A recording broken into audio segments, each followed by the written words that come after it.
Good afternoon student, welcome to Oxford Malwa academy. आज हम class 12 subject business study chapter 5 में अगला मैटर हम समझेंगे इम्पोर्टेंट या एडवांटेज। एक ही बात होती है इम्पोर्टेंट, एडवांटेज, मेरिट, है ना। एक ही बात होती है important of delegation of authority, है ना। डेलीगेशन क्या होता है? डेलीगेशन ऑफ अथॉरिटी क्या होता है? अधिकार अंतरण करना। डेलीगेशन का मतलब क्या होता है? अधिकार अंतरण करना। इसके अंदर जो उच्च अधिकारी होते हैं उनके पास जब कार्य का वर्क का ज्यादा बर्डन होता है तो वो अपने कार्य दूसरों में डिवाइडेड कर देते हैं। अपने नीचे काम करने वाले अधीनस्थ जो होते हैं, सबऑर्डिनेट जो होते हैं, उनको जो है कि वर्क कार्य सौंप देते हैं और कार्य करने के उनके अधिकार भी उनको बांट देते हैं। ठीक है। अधिकार भी जो राइट्स जो होते हैं, राइट्स भी उनको दे दिए जाते हैं, है ना, ताकि वो अपने वर्क को ईमानदारी से कर सके। और उसके अधिकार इसलिए दिए जाते हैं ताकि उनके ऊपर रिस्पॉन्सिबिलिटी आ सके, है ना, ताकि वो अपने कार्य की जवाब दे सके। अच्छा कार्य किया है तो क्यों, किस प्रकार से किया है। यदि वो कार्य नहीं कर पाते तो उसका भी उनको जवाब देना पड़ता है। ठीक है। अधिकार अंतरण, जब जो प्रशासनिक कार्यभार होता है, जो वो अपना वर्कलोड कम करना चाहते हैं तो इसलिए अपने नीचे काम करने वाले वर्कर्स को जो सबऑर्डिनेट होते हैं, जो अधीनस्थ होते हैं, उनको कार्य बांट देते हैं और कार्य करने के अधिकार भी, राइट्स भी उनको दे देते हैं। अब इसके एडवांटेज क्या होते हैं? जब डेलीगेशन ऑफ अथॉरिटी कर दी जाती है, जो वर्कर होते हैं उनको कार्य सौंप दिए जाते हैं, कार्य को जल्द से जल्द पूरा करना पड़ता है। इसलिए जल्दी पूरा जब किया जाता है वर्क तो उसके लिए वो कार्य डिवाइडेशन कर देते हैं और उसके अधिकार भी उनको सौंप देते हैं। तो उसको अधिकार अंतरण कहा जाता है। अधिकार अंतरण मतलब डेलीगेशन ऑफ अथॉरिटी कहा जाता है। डेलीगेशन ऑफ अथॉरिटी, अधिकारों का अंतरण करना, अधिकार दूसरे को सौंप देना, है ना।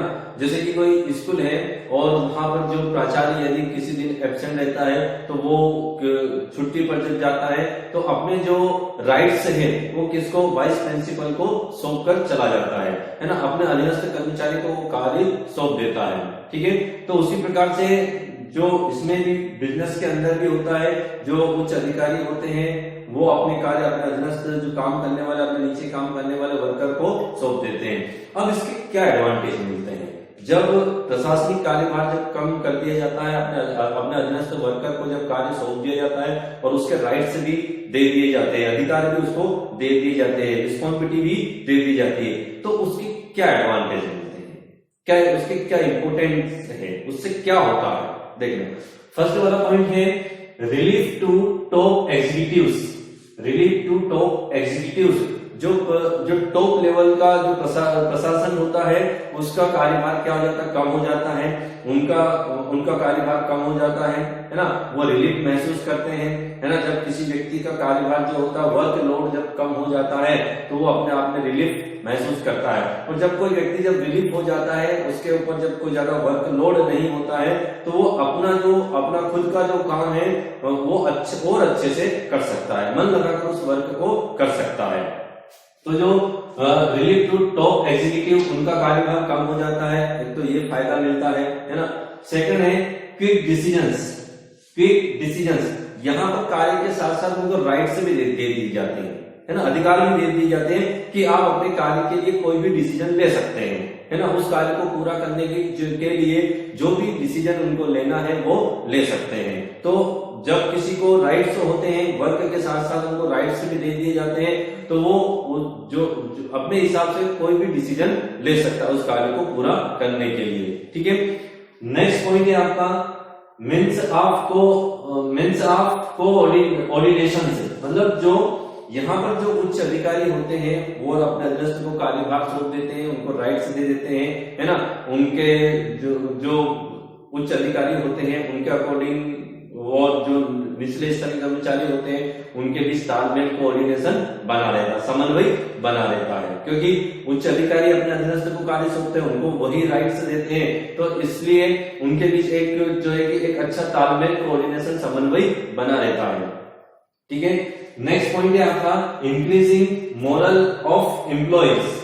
इंक्रीजिंग मोरल ऑफ एम्प्लॉइज, मतलब जो एम्प्लॉय होते हैं उनकी मनोबल है, उनका जो मनोबल है, मोरल मतलब मनोबल, उनका विश्वास, उनका कॉन्फिडेंस क्या हो जाता है, बढ़ जाता है जब उनको कार्य के साथ साथ रिस्पॉन्सिबिलिटी दे दी जाती है, राइट्स दे दिए जाते हैं, अधिकार दे दिए जाते हैं, तो फिर उनको किसी भी तरीके से अपने काम को सफल बनाना है, अपने कार्य को करके दिखाना है, तो इससे उनका मनोबल क्या होता है, बढ़ता है ना। तो एम्प्लॉयज का मनोबल में क्या होती है, इसके अंदर इंक्रीज होती है। नेक्स्ट है स्कॉलर चेन, इसके अंदर क्या होती है, स्कॉलर चेन होती है। स्कॉलर चेन का मतलब क्या होता है, सोपान श्रृंखला, एक टॉप लेवल का जो अधिकारी होता है वो अपने नीचे वाले अधिकारी को कार्यभार सौंपता है, कार्य देता है, वो अपने नीचे वाले वर्कर को कार्यभार सौंपता है। तो इस प्रकार जैसे कि मैनेजमेंट में एक टॉप लेवल होता है, मिडिल लेवल होता है, लो लेवल होता है। तो जो टॉप लेवल का मैनेजमेंट होता है वो अपने कार्यभार मिडिल लेवल को सौंप देता है, मिडिल लेवल जो होता है वो लो लेवल को अपना वर्क सौंप देता है। तो इस प्रकार से एक इसके अंदर क्या होती है, स्कॉलर चेन होती है, सोपान श्रृंखला होती है। एक ये भी होता है ग्रोथ, है ना, ग्रोथ होती है, इससे बिजनेस की ग्रोथ होती है। बिजनेस की ग्रोथ कैसे होती है, जब कार्य सौंप दिया जाता है वर्कर को, वर्कर उस कार्य को अपनी रिस्पॉन्सिबिलिटी से, अपनी जिम्मेदारी से उस कार्य को करने की कोशिश करते हैं, जिससे उनका मनोबल भी क्या होता है, बढ़ता है। और जब एक मन लगाकर वर्कर बिजनेस के अंदर वर्क करते हैं, काम करते हैं, तो बिजनेस क्या करता है, ग्रोथ करता है, उसका विस्तार होता है, ज्यादा ज्यादा ग्रोथ वो करता है। ठीक है, तो ये इसके इंपोर्टेंट है, डेलीगेशन ऑफ अथॉरिटीज मतलब अधिकार अंतरण। ठीक है, उसके बाद है इंपोर्टेंट ऑफ डिसेंट्रलाइजेशन, है ना। इंपोर्टेंट ऑफ डिसेंट्रलाइजेशन क्या होता है, डिसेंट्रलाइजेशन का मतलब होता है विकेंद्रीकरण। विकेंद्रीकरण मतलब ये होता है जो डेलीगेशन ऑफ अथॉरिटीज जैसा ही होता है, लेकिन इसके अंदर स्थायी तौर पर परमानेंट और ज्यादा अधिकार दे दिए जाते हैं, ज्यादा राइट्स अपने वर्कर को, अपने जो नीचे काम करने वाले जो वर्कर होते हैं, अधीनस्थ होते हैं, उनको ज्यादा राइट्स दे दिए जाते हैं, स्थायी तौर पर राइट्स दे दिए जाते हैं। मतलब यहाँ पर जब राइट्स दिए जाते हैं, अधिकार दी जाती है, रिस्पॉन्सिबिलिटी दी जाती है, तो उनसे नहीं ली जाती।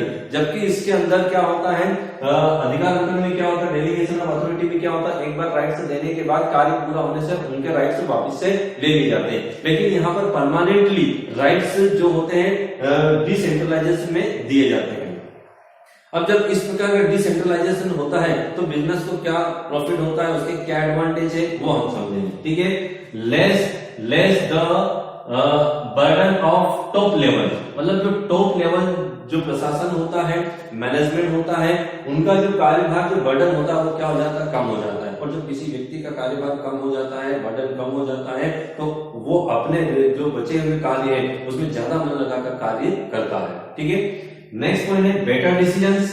बेटर डिसीजंस क्योंकि जब या जो टॉप लेवल का वर्कलोड कम हो जाता है तो वो अच्छे से डिसीजन ले सकते हैं, वो भी, और जिनको कार्य सौंप दिया जाता है स्थायी तौर पर उनको राइट्स दे दिए जाते हैं, तो उनका भी, वो भी बेटर डिसीजन ले सकते हैं, क्योंकि उनके पास क्या होता है, राइट्स होता है, अपने कार्य के लिए राइट्स होते हैं, अधिकार होते हैं, तो वो जो चाहे वो डिसीजन ले सकते हैं, अच्छे से अच्छा निर्णय ले सकते हैं। ठीक है, इफेक्टिव कम्युनिकेशन होता है, क्योंकि यहाँ पर जो स्थायी तौर से राइट्स दे दिए जाते अपने अधीनस्थों को, तो जो उच्च अधिकारी होता है, टॉप लेवल का, मिडिल लेवल का, लो लेवल के जो मैनेजमेंट होते हैं या अधिकारी होते हैं, उनके बीच एक क्या होता है, इफेक्टिव प्रभावी कम्युनिकेशन होता है ना।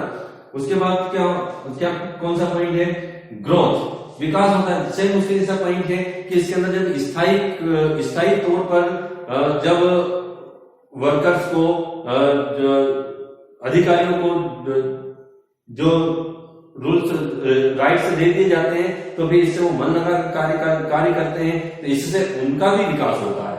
जो एम्प्लॉय होते हैं उनका भी विकास होता है, क्योंकि वो अपनी जितनी भी क्षमता होती है, जितनी भी योग्यता होती है, जितनी भी क्वालिटी होती है, वो अपने कार्य को पूरा करने में लगाते हैं, जिससे उनका भी ग्रोथ, उनकी भी ग्रोथ होती है, और जो बिजनेस होता है उसकी भी ग्रोथ होती है। ठीक है, उसके बाद है डेमोक्रेटिक मैनेजमेंट, डेमोक्रेटिक मैनेजमेंट का मतलब क्या होता है? लोकतांत्रिक मैनेजमेंट। इसमें लोकतांत्रिक मैनेजमेंट होता है, मतलब इसमें प्रत्येक जो मैनेजमेंट होता है वो स्वतंत्र होता है। जो मैनेजमेंट होता है वो स्वतंत्र होता है, अपने कार्य के हिसाब से डिसीजन ले सकता है, क्योंकि उसके पास उस कार्य को करने के लिए क्या है? राइट से अधिकार है, जिम्मेदारी सौंपी गई है, राइट सौंपे गए, और कोई निर्णय डिसीजन तभी ले पाएगा जब उसको उस कार्य करने के क्या हो, उसके पास राइट्स हो, तभी वो डिसीजन ले पाएगा। तो इससे जो जितने भी मैनेजमेंट, टॉप लेवल का मैनेजमेंट हो या मिडिल लेवल का मैनेजमेंट हो या लो लेवल का मैनेजमेंट हो, वो डेमोक्रेटिक मैनेजमेंट होते हैं, स्वतंत्र होते हैं, जो चाहे वो कार्य वो कर सकते हैं, डिसीजन ले सकते हैं। ठीक है, इनके डिटेल बुक में आपको मिल जाएंगे, अच्छे से लर्न कर लेना। तो ये जो है बहुत मेन एग्जाम की दृष्टि से बहुत इंपॉर्टेंट है। ठीक है, ओके, थैंक यू।